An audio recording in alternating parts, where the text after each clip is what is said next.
नमस्कार दोस्तों, मैं हूं राजधानी कोचिंग सेंटर से आपका मित्र शैलेंद्र।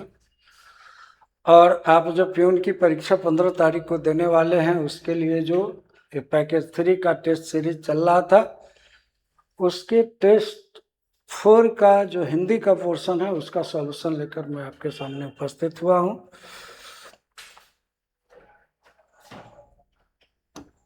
ये आपका प्रश्न है। पहले से मैं कहता आया हूं कि गद्यांश को पढ़ने में मैं समय इसलिए नहीं बिताता हूं कि गद्यांश को पढ़कर ही आपको वहां उत्तर देना होगा। प्रश्न पहले पढ़िएगा, ध्यान में बैठा लीजिएगा, फिर गद्यांश पढ़िएगा तो जल्दी जल्दी उत्तर पर आपको पहुंचने में सहूलियत होगी। अब इस गद्यांश में बताया गया है कि खेल को सही महत्व नहीं देने के कारण भारत में खेल की उतनी उन्नति नहीं हुई है। अब यहाँ देखिए कि खेलों में निर्धन राष्ट्र भी हमसे आगे निकल गए, क्योंकि वहाँ है, तो वहाँ है खेलों को राष्ट्र सम्मान। खेलों को वहाँ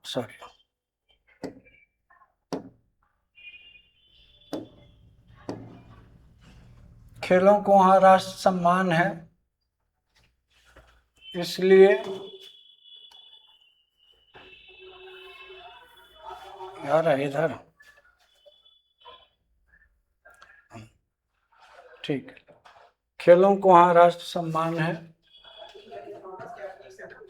ये विकल्प इसका सही होगा।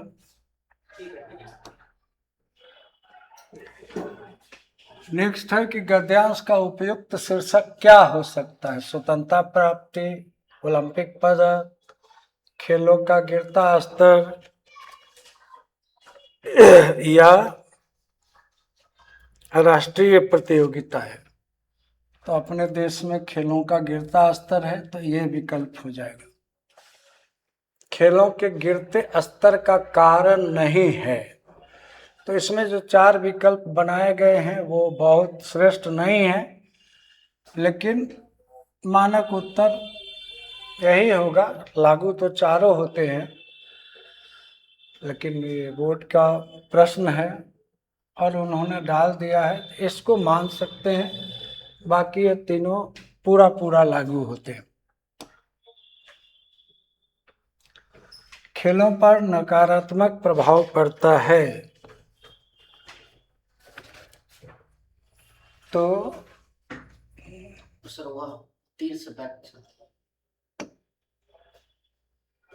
खेलों पर नकारात्मक प्रभाव पड़ता है, इसका उत्तर होगा आपसी गुटबंदी होने से। गद्यांश के अनुसार राष्ट्र की उपलब्धियों में नहीं है तो खेल, क्योंकि शिक्षा, स्वास्थ्य, कृषि पर उतनी बात तो कोई हुई नहीं है। अब ये पजल है, इसको फिर उसी क्रम में दोहराते हैं। इसका उत्तर है डी। तो रा को 1 रखेंगे, वा को 2 रखेंगे, या को 3 रखेंगे और ला को 4 रखेंगे। अब पढ़कर देखते हैं इसको। आवश्यकता आविष्कार की जननी है, तभी नए नए आविष्कार होते हैं। एक वाक्य पूरा हो गया। ज्यों ज्यों मनुष्य की आवश्यकता बढ़ती जाती है, त्यों त्यों मनुष्य उसकी पूर्ति के लिए तरह तरह के नए उपाय सोचता है। इसलिए वर्तमान युग को वैज्ञानिक युग कहा जाता है। इस सीक्वेंस में मिल गया, यही इसका सही क्रम होगा। दूसरा देखते हैं, क्वेश्चन नंबर 7। इसका क्रम भी है डी। पहले व को लेते हैं, पहले स्थान पर व को लिया, दूसरे स्थान पर रा को लिया, तीसरे स्थान पर या को लिया और चौथे स्थान पर ला को लिया। ये कैसे ले रहे हैं? तो पहले हमने पढ़कर अभ्यास करके मिलाया है, इसलिए ले रहे हैं। आपको पढ़कर मिलान करना होगा। अब पढ़िए। दूरदर्शन पर प्रदर्शित दो धारावाहिक, पहले रामायण और अब महाभारत, इतने लोकप्रिय रहे हैं कि लोग इनकी पहले से प्रतीक्षा करते रहते हैं, पुनः विराम, और इन्हें देखने के लिए अपने सारे काम काज छोड़ देते हैं। अब मिल गया सीक्वेंस, तो वह उत्तर आपका सही हो गया। दासत्व किस प्रकार का संज्ञा है? तो ये भाववाचक संज्ञा है। दास में तो लग जाए तो भाववाचक संज्ञा होता है, जैसे अपना से अपनत्व, निज से निजत्व इत्यादि। मिठास किस प्रकार की संज्ञा है? तो यह भी भाववाचक है। पहले वीडियो में हमने बताया था कि जिन संज्ञाओं के चित्र नहीं बनते हैं मानस पटल पर, धुंधले रह जाएं, वे संज्ञाएं भाववाचक होती हैं। निम्न में से कौन सा शब्द स्त्रीलिंग है? तो यहाँ साफ दिखलाई दे रहा है, हत्या की गई, बाकी सब पुल्लिंग है। निम्न में से कौन सा शब्द पुल्लिंग नहीं है? तो सड़क लंबी है, ये पुल्लिंग नहीं है, बाकी सब पुल्लिंग है।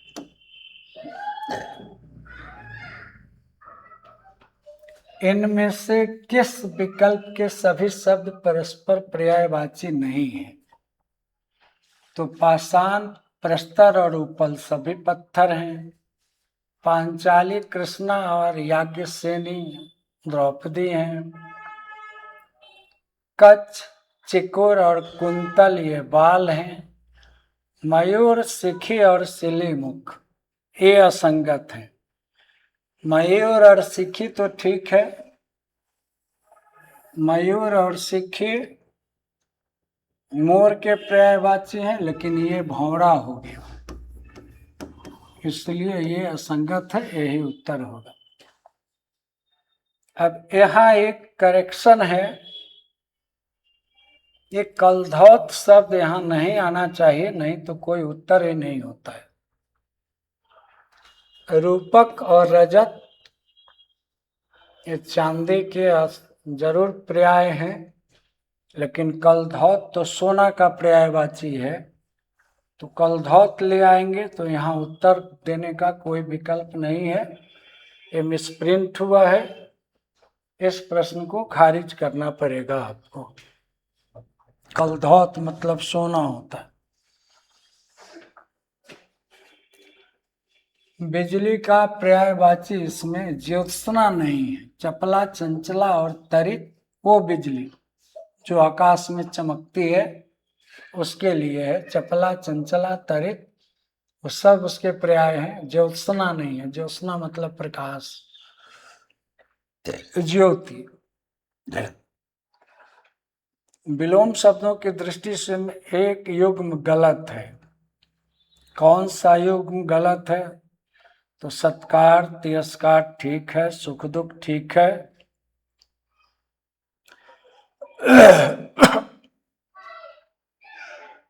अमित और परिमित भी ठीक है। तो आच्छादित तो अनाच्छादित होना चाहिए, ये डी विकल्प गलत है। ये परिच्छन्न और आच्छादित विलोम नहीं है एक दूसरे में, वही आपका सही है।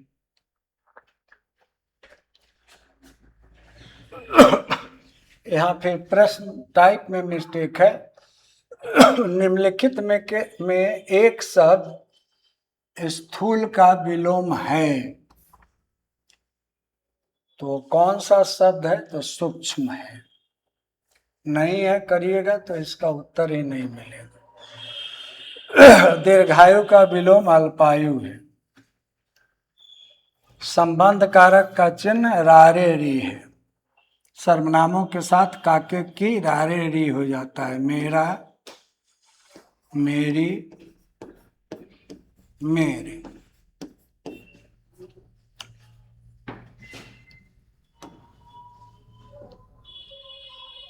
मैंने आम खा लिया है, यह आसन्न भूतकाल है। आ है, ए है, ई है, या है, ए है, ए है, ये आसन्न भूतकाल का सूत्र है। अभी अभी खाया है, तुरंत समाप्त हुआ है। प्रेम अनदेखी राहों की तरह ही आकर्षक होता है। वाक्य का काल पहचानिए। तो ता है, ती है, ते हैं, ये जो है सामान्य वर्तमान काल का सूत्र है। ये सामान्य वर्तमान काल का धातु जोड़ ता है, ती है, ते है, तो होता है, होती है, होते हैं। ये सामान्य वर्तमान काल का वाक्य है आपका। निम्नलिखित में कौन सा संधि विच्छेद व्यंजन संधि से संबंधित नहीं है? तो ये व्यंजन है, ये व्यंजन है, ये व्यंजन है, सब में आप देख रहे हैं हल लगा हुआ, यहाँ विसर्ग है, तो ये व्यंजन संधि से संबंधित नहीं है। अन्वय शब्द का संधि विच्छेद होगा अनुजोर ए। पूछेंगे कैसे होगा?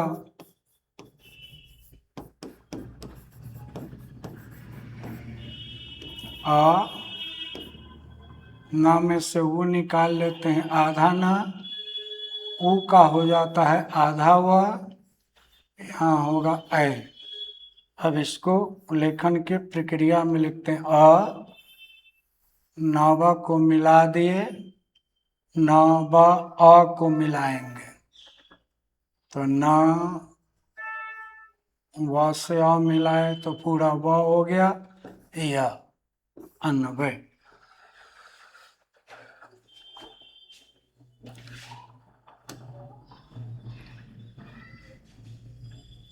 अगला है, इनमें से कौन सा कथन पूरी तरह तत्पुरुष समास से संबंधित है? इसमें प्राय उत्तर पद की प्रधानता होती है। अनुरूप में कौन सा समास है? तो रूप के अनुसार अव्ययी भाव समास है, अनुपसर्ग लगा हुआ है। कला प्रवीण में कौन सा समास है? तो तत्पुरुष है, विग्रह होगा कला में प्रवीण। कला में प्रवीण, कला में दक्ष में विभक्ति आ गई, तत्पुरुष है। निम्नलिखित में से उस विकल्प का चयन करें जो लोहे के चने चबाने का अर्थ व्यक्त करता है। तो बहुत कठिन कार्य करना, लोहे के चने चबाना। नेक्स्ट,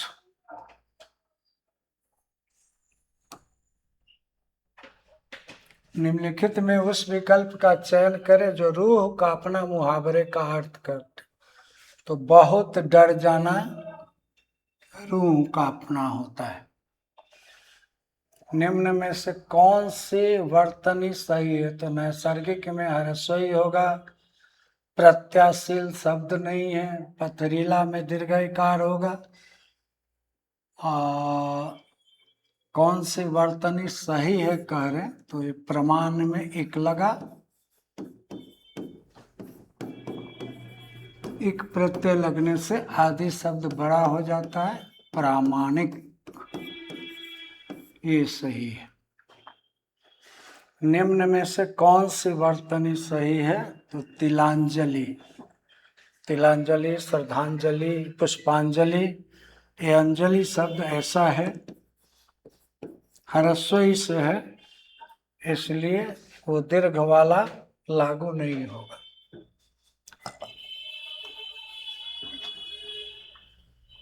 बांझ शब्द का तत्सम है बंध्या। इनमें 14 शब्द तद्भव है, इसका तत्सम होता है चतुर्दश।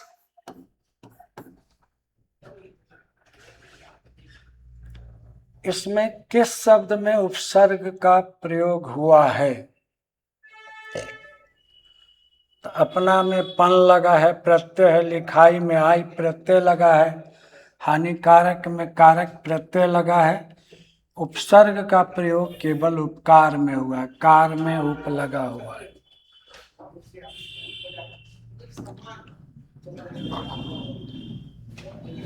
किस शब्द में ल प्रत्यय रूप नहीं आया है?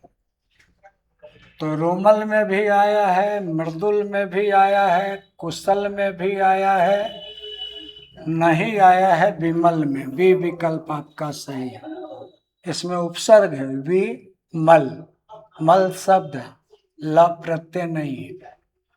इसमें रोम ल, मृदु ल, कुश ल, सब में प्रत्यय लगा हुआ है, केवल विमल में नहीं है। शुद्ध शब्द को स्त्रीवाचक बनाने के लिए किस प्रत्यय का प्रयोग करेंगे? तो तत्सम का स्त्रीवाचक बनाने के लिए आ लगाते हैं, सुता हो जाएगा। जैसे तनय का तनया।